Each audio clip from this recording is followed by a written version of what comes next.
Welcome to the Fermented Homestead. If you're new here, my name is Anna, and on this channel, I'm sharing our journey of learning how to turn our home into a homestead. Today, we're making some pickled garlic.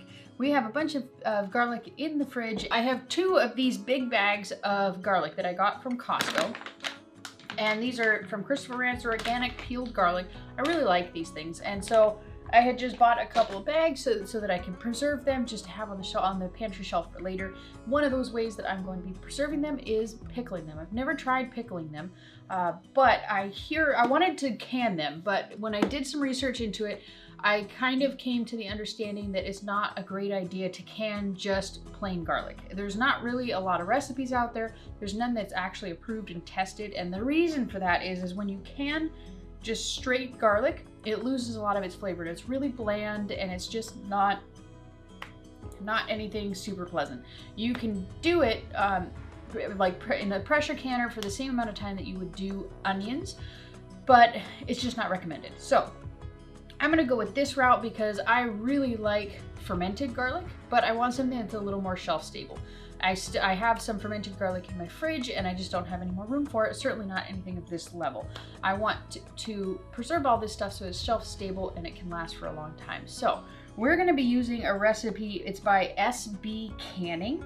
I'm not super familiar with this website, but I looked at a ton of different recipes, and they're all fairly similar. Some of them, including the Ball Canning book and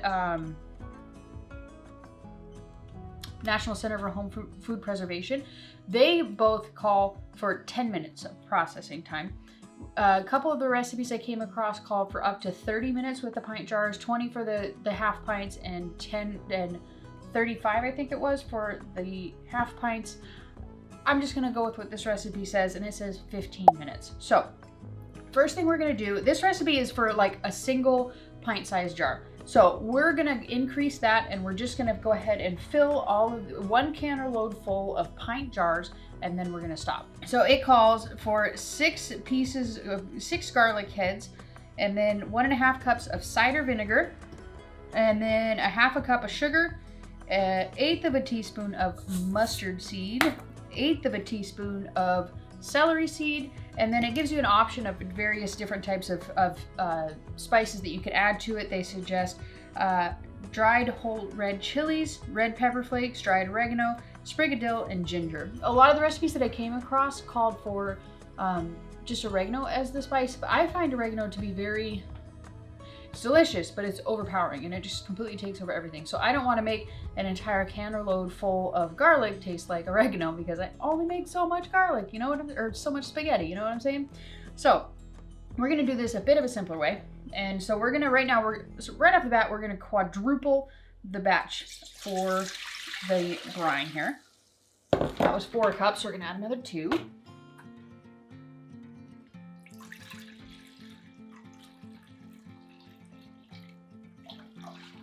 And with all this cider vinegar and sugar, it's gonna probably taste a bit sweet, but hopefully it'll still taste good.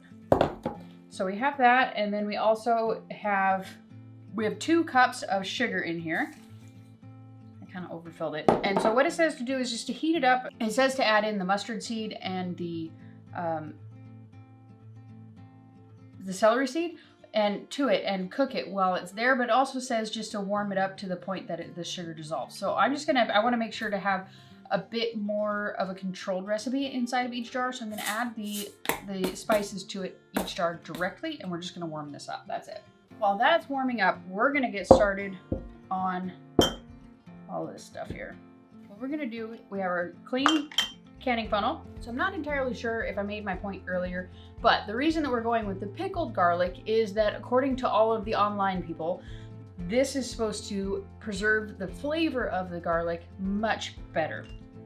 It's going to be a little bit more like commercially processed garlic. So we'll see how that actually goes. And of course, as always, I will bring you back and let you know. So what we're going to do is we're going to spice each jar with 1/8 of a teaspoon of mustard, and then 1/8 of a teaspoon of celery seed, and And then we're gonna use a quarter of a teaspoon of red pepper flakes. I think that's all the spices we're gonna be adding to this. So now what we're gonna do is we're just gonna fill each one up with garlic while we're waiting for the brine to boil. And we want to fill this up to a 1/2 inch of headspace. So with the actual ingredients in here, what I like to do is I fill them up just a little bit short of the 1/2 inch headspace, and then I top it up to the 1/2 inch mark with the actual brine. So if the ingredients inside are less important, how full you fill them is more the liquid that you pour on top. That's the really important part.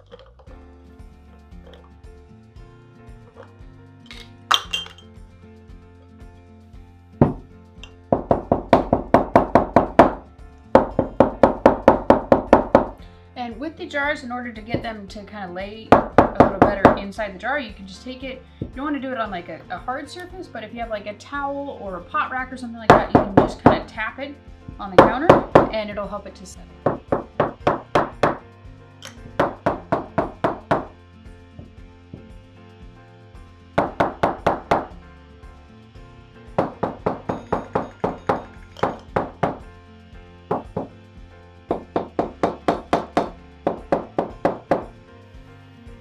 Just going to kind of top it off with a few more cloves and the ones that are a little bit low, because we don't want to waste any canning lids. Perfect. Okay. So next what we're going to do with this is we're just going to top it off with our brine that we made, hoping we have enough, which we probably won't, but that's fine. It's pretty simple.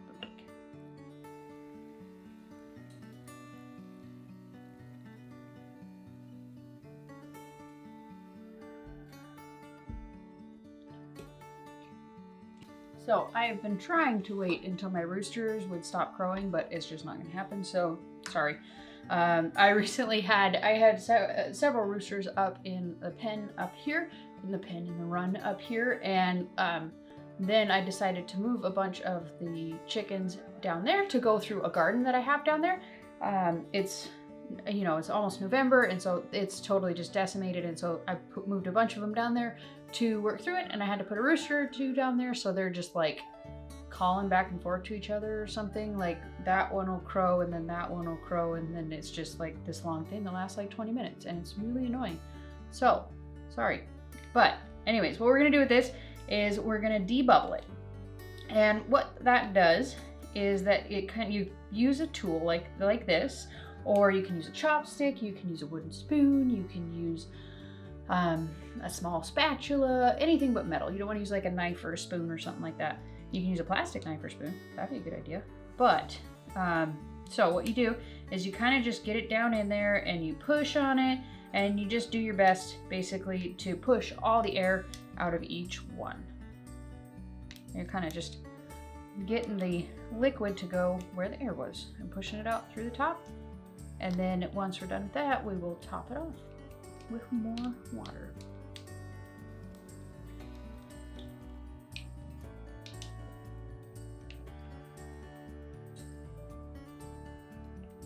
Okay, now we're going to top it off to 1/2 inch.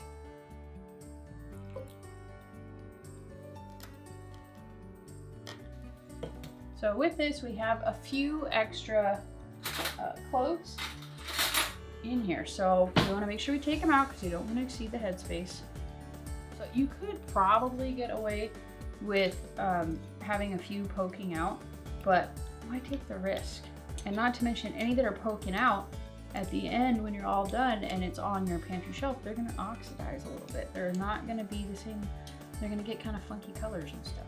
So, oh, speaking of funky colors, this, along with pickled garlic, or this along with the fermented garlic, if you're interested in how to ferment garlic, I did make a video on that pretty recently, and I'll go ahead and link that one up here so you can check that one out. And pretty similar results, is just that one has probiotics to it and it's really good for your guts, and this one is more shelf stable. So it kind of just depends on what you need out of what you're making, is kind of going to determine which one you want to make. But definitely check out that video. It's really easy, really simple. We got a little bit extra brine here, but nothing crazy. I think we hit it pretty spot on, about as good as you can, really. Alright, so the next step for this process is taking some white vinegar, and we're gonna rub the rim of it to get any sugars or any particles that might be on the rim. We wanna get rid of it.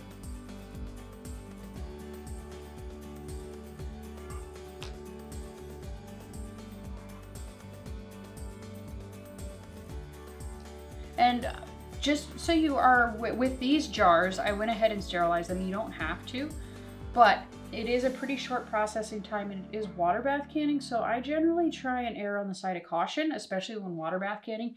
And I sterilized my jars. And one of the benefits to sterilizing your jars is that you have your water bath canner already all warmed up. It's not turned on right now, but you can see it's kind of steaming back there.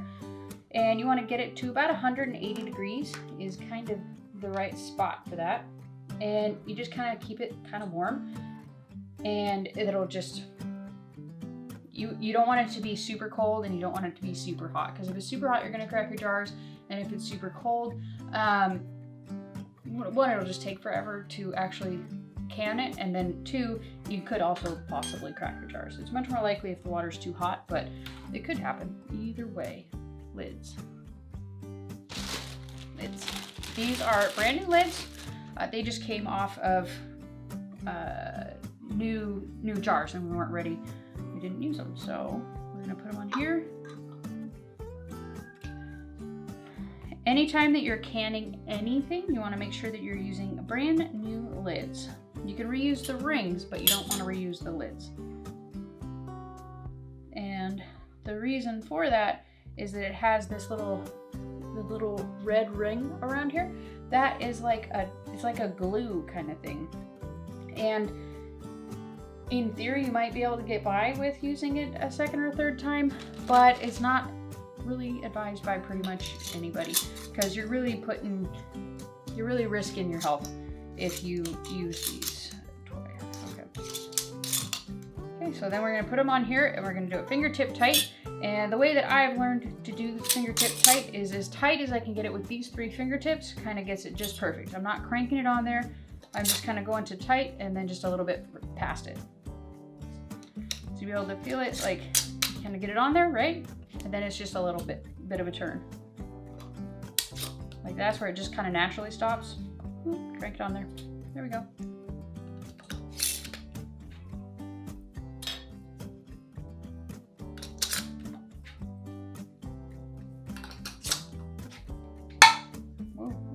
Started me way more than it should have.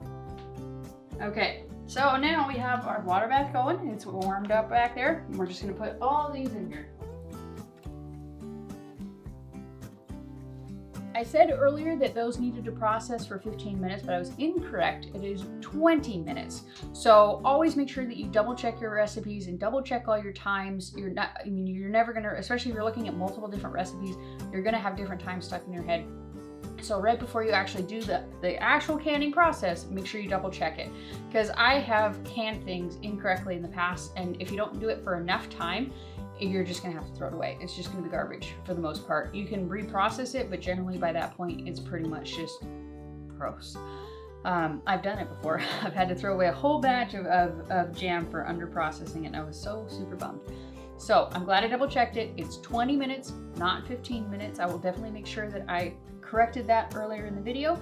But so we have our jars in there, we have the lid on top of it, and it is on high. Once it comes to a rolling boil, like super crazy boil, we're gonna set our timer for 20 minutes. And then once that 20 minutes is up and it's been boiling for 20 minutes, we're gonna turn the heat off, take the lid off of it, and just let it cool off for 5 minutes, at least 5 minutes. I tend to do a little bit longer, but anyways. And then once that time's up, we're gonna take each one out of the canner and leave them on the counter for between 12 to 24 hours. You really want 24 hours, but you definitely just don't want to disturb them. You want to just leave them for as much time as it needs to actually cool off. And then probably, I've missed this step, but about half an hour to an hour, maybe as long as like 2 hours, you'll know if your jars have sealed. And if they don't seal, you want to pop them in the fridge as soon as they cool off to room temperature. But if they do seal, you just leave them alone for the rest of the 24 hours. And then at the end of 24 hours, you can wash them if you need to, or you can just take the rings off, put them in storage, and leave that garlic alone for about 4 weeks. It's kind of, you can eat them sooner if you want to, but kind of the longer you leave them, the more the vinegar will go to work, and it'll just improve the flavor that much better. So I'll bring you back when these things are ready to come out of the canner. All right, so the time is up. We have processed these for 20 minutes, and we turned off the heat. Let it set for 5 minutes. This is what we got.